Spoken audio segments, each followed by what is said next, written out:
Hi, I'm Shashank Bhargav, and you're listening to Three Things, the Indian Express news show.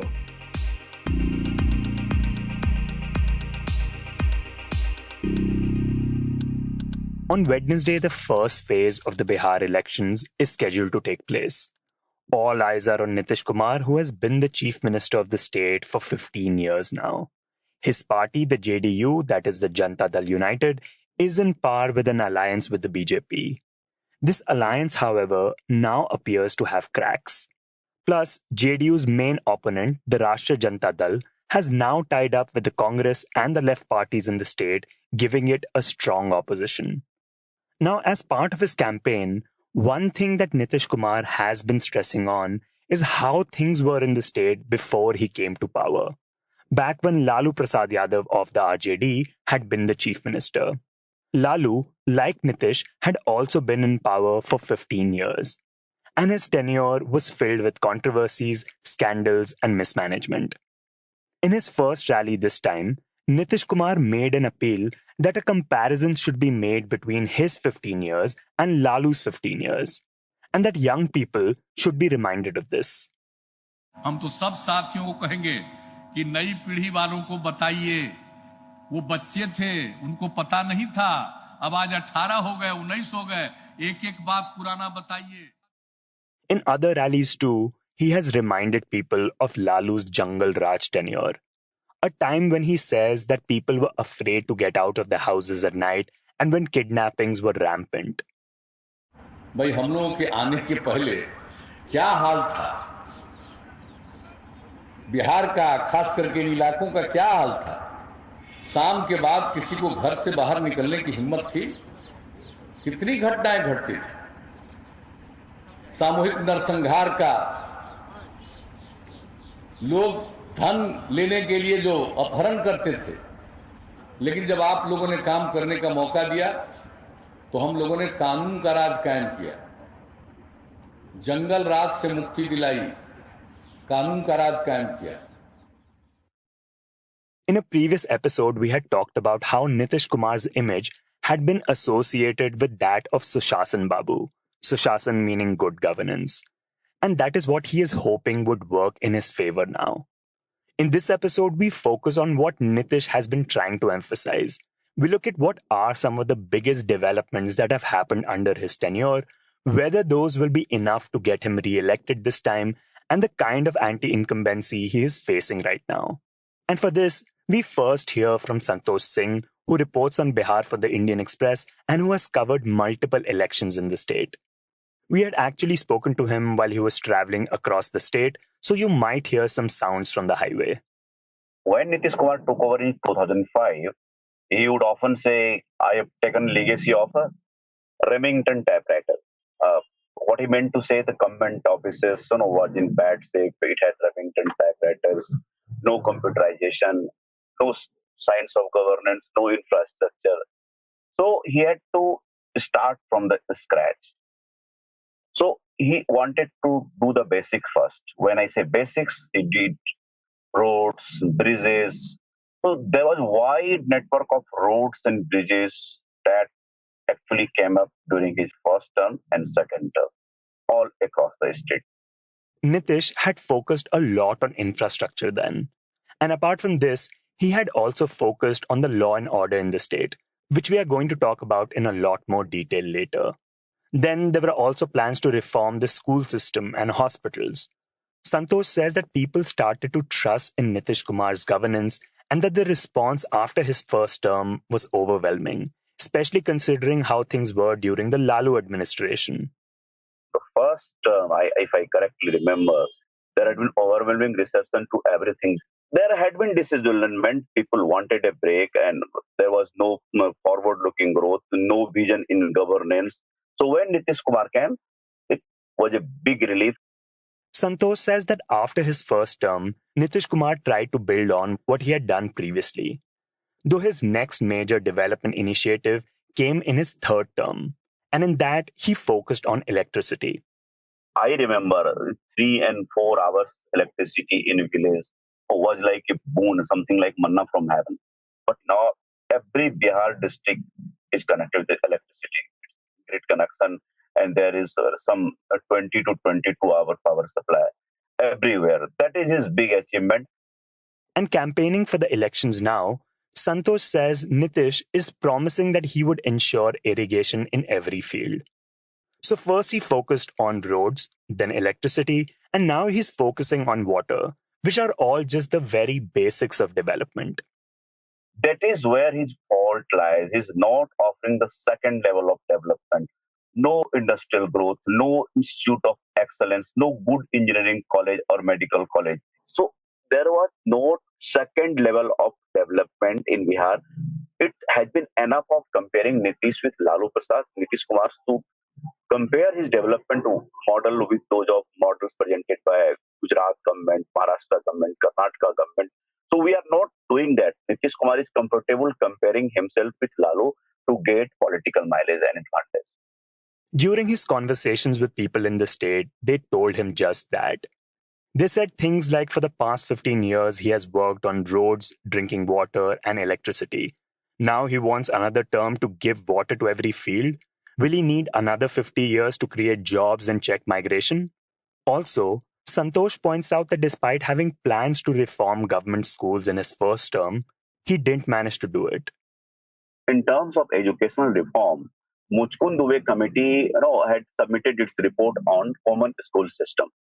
And government had, it was somewhere during his first term, and government had the principal secretary education, Madan Mohan Jha, who was also Nitish Kumar's friend, and complete plan had been laid out to implement the system. But I think somewhere under the pressure of some private school lobby, government could not implement that system. Had that happened, it would have been a trend setter, not for just for Bihar, for the rest of the country. He says that there were also plans to work on land reforms, but they met a similar fate too.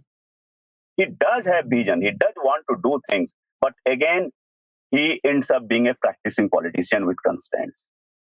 Now, when comparing his 15 years to Lalu's, one point Nitish has stressed upon extensively is law and order. He has been warning people that if he is not voted back, then they will see the Gunda Raj of the old days.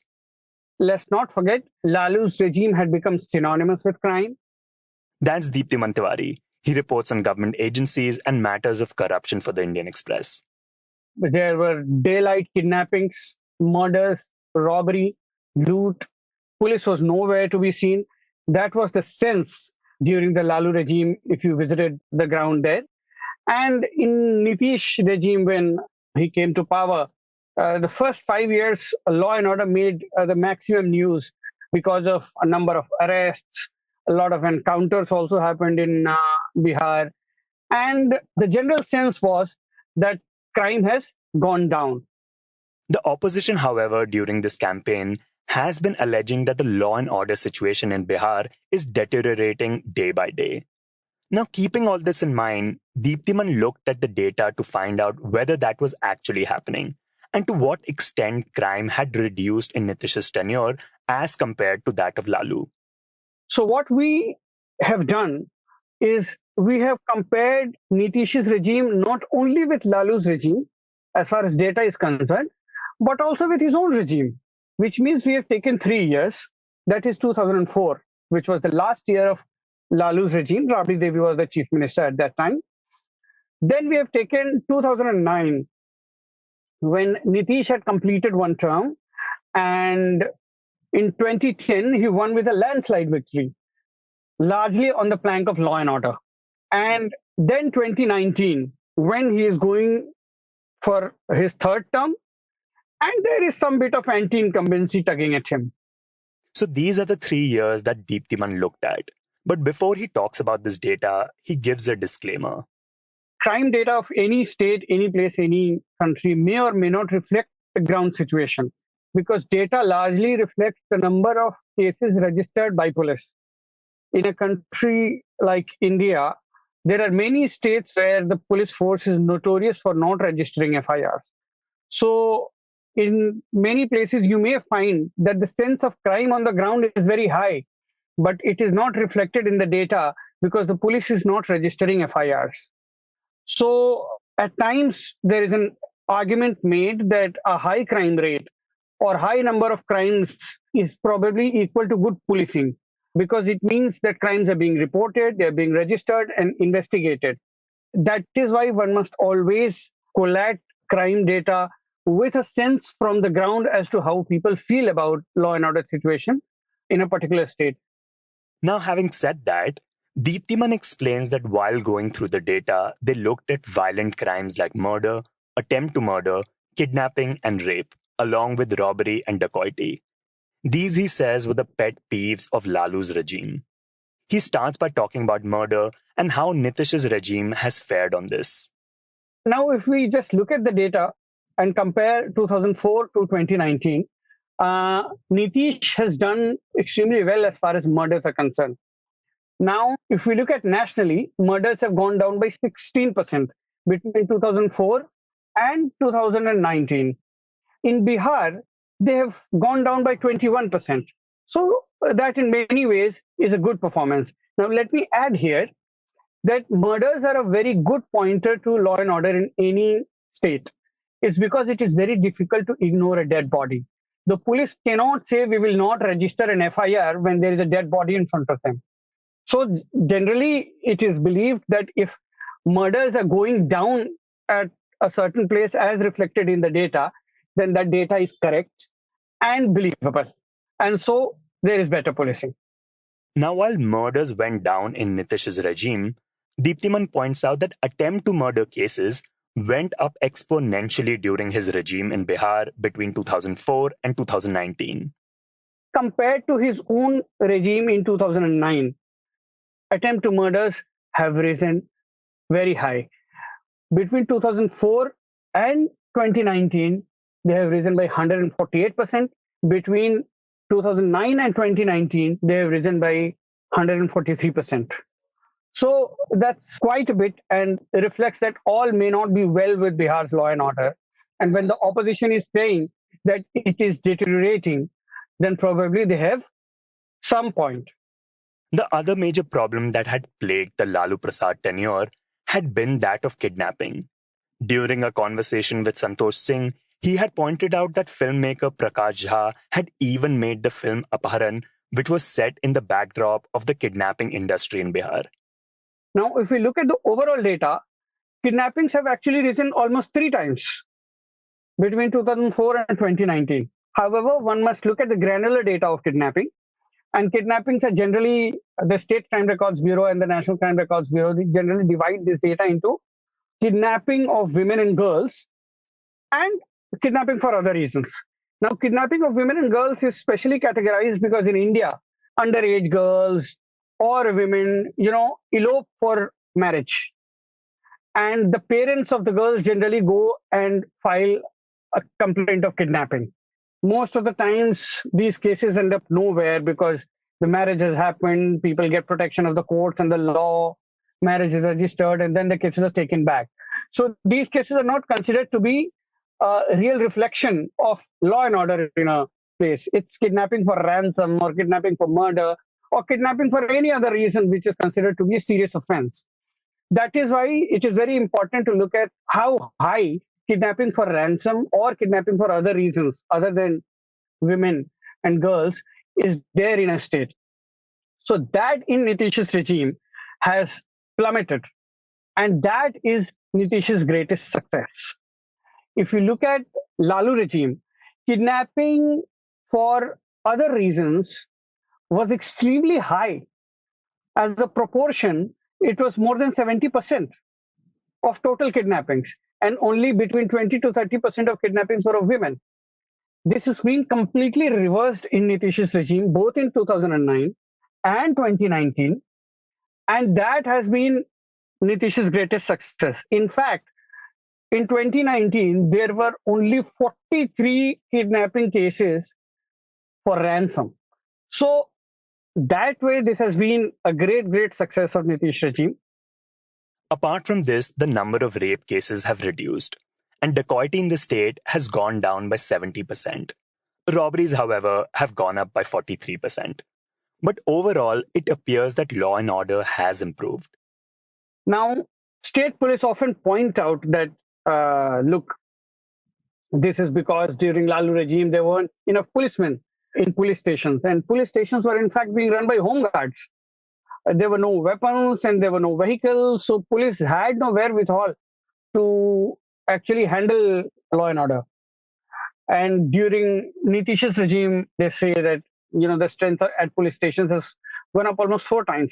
However, if we look at the data, yes, indeed, from Lalu regime to Nitish's regime, the sanctioned strength of police in Bihar has gone from 86,000 to 1.4 lakh. However, vacancies remain extremely high. He points out that since 2009, police vacancies have actually increased in the state, indicating that often recruitment is not happening in Bihar. And this is also reflected in the police population ratio of the state. Bihar has the worst police population ratio in the country. At 81 policemen per 1 lakh people, Bihar is doing really poorly on this index because the UN mandated police population ratio is around 220. So Bihar is less than 40%. Deeptiman says that this is a sign that state government is just not prioritizing this issue. So one of the reasons in any state that police strength suffers is because state governments do not prioritize policing. Policing has traditionally had lowest expenditure from the government. Most of the expenditure, and I'm talking about capital expenditure, I'm not talking about expenditure on salaries. Those are fixed expenditures. Very little infusion of capital is made into policing because that is not a priority for any state. If you look at some of the sectors such as health sector and education, again, you will see in many states this suffers. Barring the prosperous states of South or in the Western India, you will see that health and education suffers, policing suffers almost everywhere. Though the other thing to note is that there is no data available on what police vacancies were like in Lalu Yadav's tenure. But while talking to people and officers in the state, he says, it does appear that despite police vacancies being high right now, things are still better than what they were before Nitish came to power. But just because that's the case, Deeptiman says, it still doesn't really work in Nitish's favor. Voters' aspirations keep on increasing. So you can't always keep saying that, look what happened in Lalu regime, what I did now. People will always say that, look, you've been there for 15 years. Okay, you tell us what you have done in past 5 years. Don't tell us what you did 15 years ago. So that is why, you have the phenomenon of anti-incumbency. And so how much anti-incumbency is Nitish facing right now?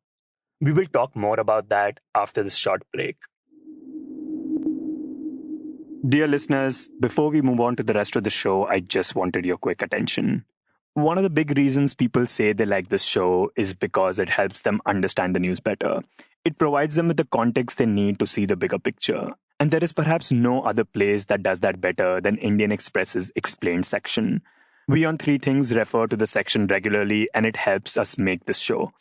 If you're a regular reader of Indian Express, you know how useful the Explained section can be, especially when you're looking for in-depth analysis by the right experts. You can log on to indianexpress.com/explained and access the coverage 24/7. Explained by Indian Express, where news that matters is explained by experts who know the subject. Now, back to the show. So if we were to take an overview, Nitish Kumar had delivered the basics when it comes to infrastructure and facilities like better roads, drinking water, and electricity. But since he has done this in the span of 15 years, people expect a lot more now. And while he clearly could have done a lot more, he has improved law and order in the state as compared to Lalu's term. I don't think Nitish Kumar will ever lose the legacy of being someone that, brought some change to Bihar. Question is the electoral longevity of those achievements and when were they achieved?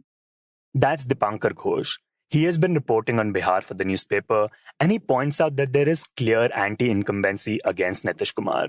There is a general consensus that Nitish hasn't really done a lot of work past his first term, and his popularity has gradually degraded. I don't think Nitish has ever been as unpopular on the ground as he is right now. So whether electoral politics or coalition politics takes him through, I think it's clear that Nitish is not the vote pulling force he once was. So if you look at 15 years versus 15 years, that's okay. But the RJD has kind of been pointing out that that by itself is an admission of weakness. It is you saying that I cannot therefore count great things I have done in the last 5 years. So I am being forced to go backwards in time to compare 15 years versus 15 years. And that's an issue.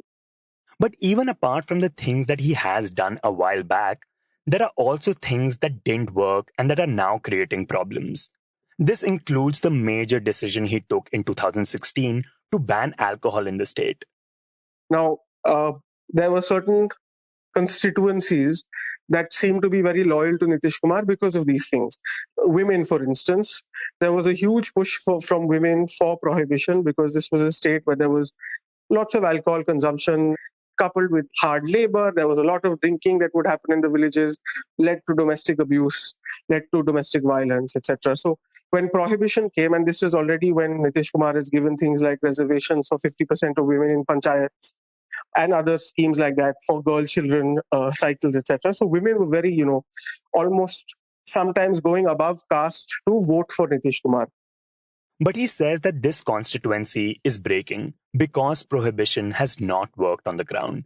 There is now a parallel economy, and middlemen are the ones that operate it.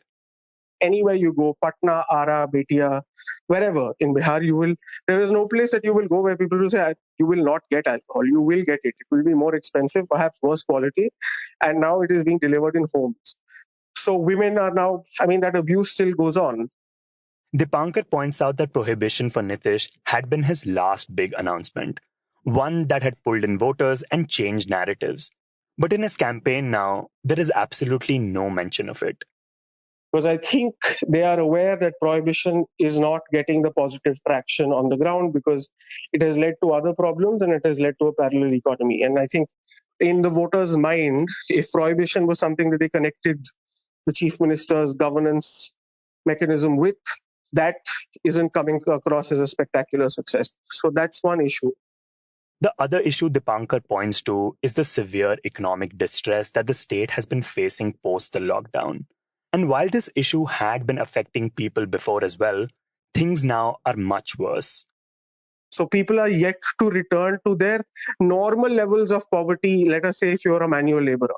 If you're a manual laborer, you earn 400 rupees a day for 20 days in the month, pre-March. That was a level of poverty which is bad enough. But that is something you have kind of made your peace with. Now you are earning 400 rupees for 2 days in the month. That level of economic distress is not amenable to voting for a government, and it kind of always leads to anger against an incumbent. Apart from the economic distress, the migrant crisis, which also happened because of the lockdown, is something that is on the minds of the voters. More than 28 lakh migrant workers had returned to Bihar from cities like Delhi and Mumbai, many of them by foot. And they feel that the Nitish Kumar government didn't do enough for them. The JDU tries to fight that narrative by saying that we didn't say that you couldn't come back home. It was the center that said it was not advisable to come back. And if the center had changed its guidelines, then they would have helped the migrants sooner. But on the ground, there is this very clear perception that when the lockdown was first announced and people started walking home, that Nitish Kumar was reluctant for their migrant workers to come back home. They will also, for instance, you will hear these workers say that, when we were standing at, let us say, for an example, in Delhi, at the Anand Vihar bus terminal, we were waiting to go to Bihar and there was no way, no sadhan, there was absolutely nothing. Nitish Kumar didn't want us to come home. But there were other chief ministers that were more reactive. For instance, they will say Yogi Adityanath sent buses from UP and Ashok Gehlot sent buses from Rajasthan. And these people were arranging for their people to go home. Hemant Soren was arranging flights. But Nitish Kumar did nothing. Nitish Kumar was late in calling trains, was late in showing that he wanted people to come back. So that's one sentiment you will find on the ground.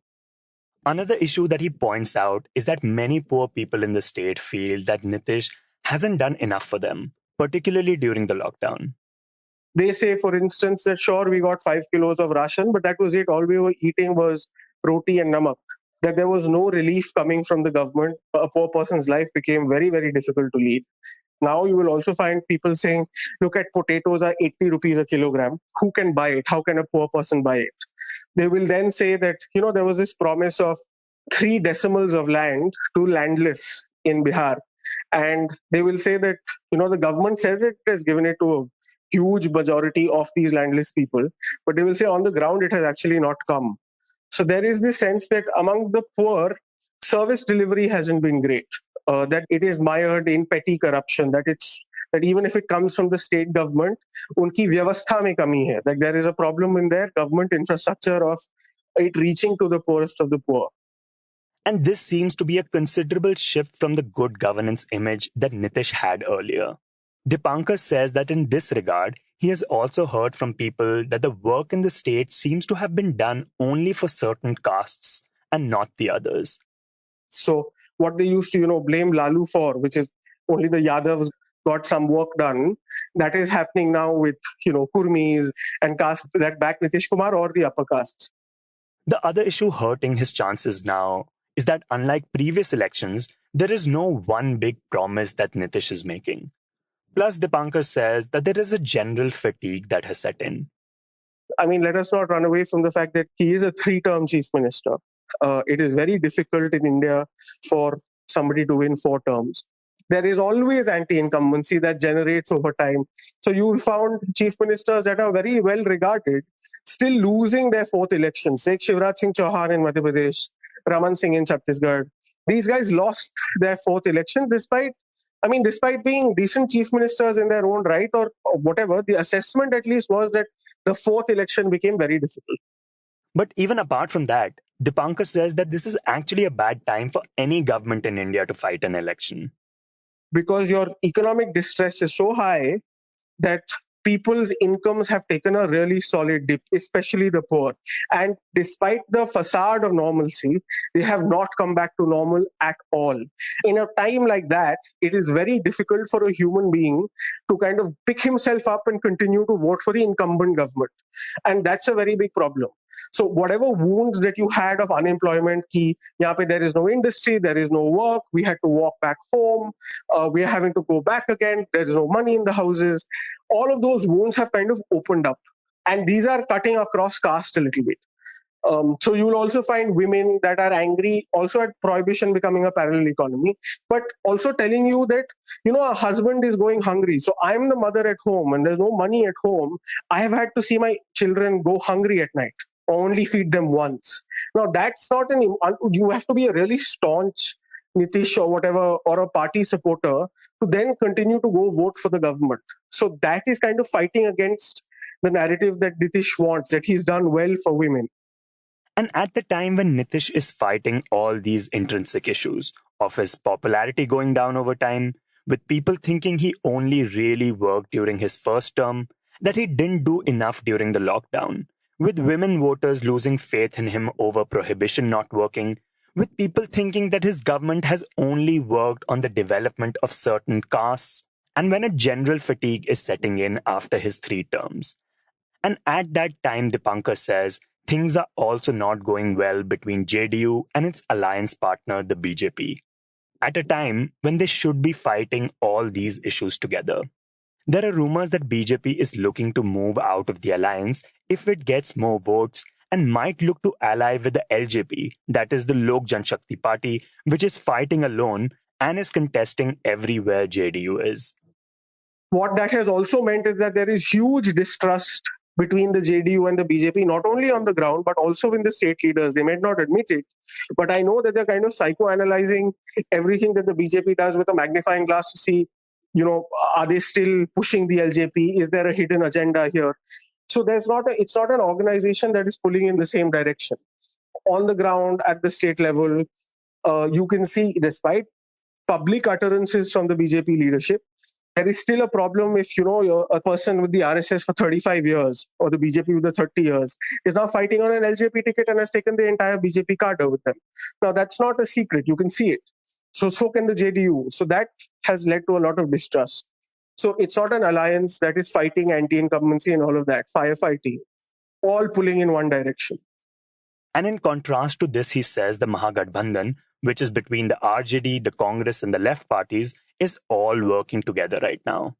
Dipankar says that arithmetically, if we were to look at their voter base, the JDU and the BJP have an edge over the Mahagathbandhan. There appears to be a 10% gap. But like mentioned earlier, Nitish is also facing a lot of issues that could close that gap. So what they have with them is a powerful argument of the caste arithmetic. There are lots of these other electoral factors that seem to be pretty damaging for Nitish, and basically that leading to at least some people definitely shifting away. Question is that are they shifting away enough for a government change? That, of course, we'll find out on November 10th.